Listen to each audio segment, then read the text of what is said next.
يا صباح العسل وصباح الجمال يا حبايب قلبي، عاملين ايه؟ يا رب تكونوا بألف خير.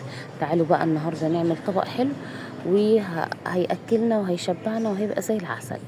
يلا معايا هنا بقى بتنجان رومي اللي هو الكبير. هنقطعه بقى ونحطه ونقشره ونحطه في ميه وملح او نرش عليه ملح ونخليه في مصفى ينزل ايه الميه بتاعته. فايدة الملح ده ايه؟ علشان خاطر ما يشربش زيت معايا وانا بقليه.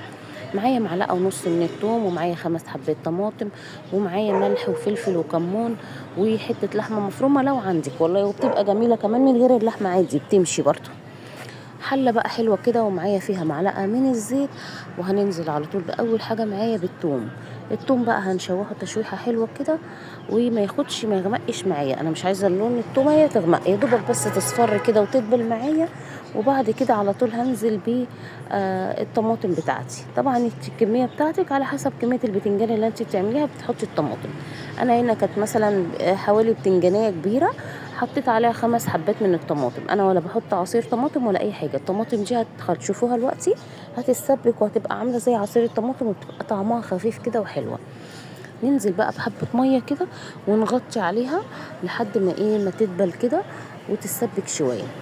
عقبال بقى ما تدبل وتتسبك نكون حمرنا البتنجان بتاعنا كده في زيت غزير، ونطلعه كده يصفى على مصفى او على ورق مناديل.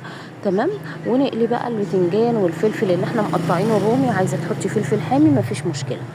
بعد بقى ما الطماطم كده تتسبك هننزل عليها بمعجون من صلصه الطماطم، وننزل بالتوابل بتاعتنا، ونسيبها كمان تتسبك شويه عقبال ما الحاجه بتاعتنا تتحمر، تلت ساعه كده بالظبط.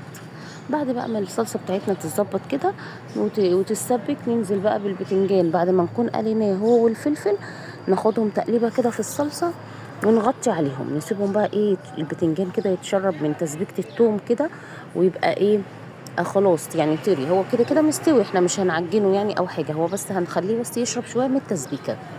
وبعد كده بقى نجيب الطبق اللحمه المفرومه بتاعنا. كانت حته لحمه عندي معصجاها، نزلت بيها على اللحمه بتاعتي.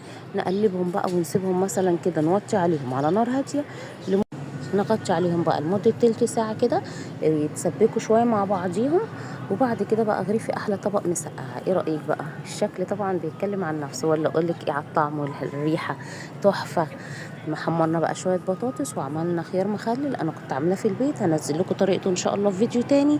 يا رب تكون الوصفة عجبتكم. ما تنسونيش بالشير واللايك والاشتراك، واشوفكم في فيديو جديد. مع السلامة، باي باي.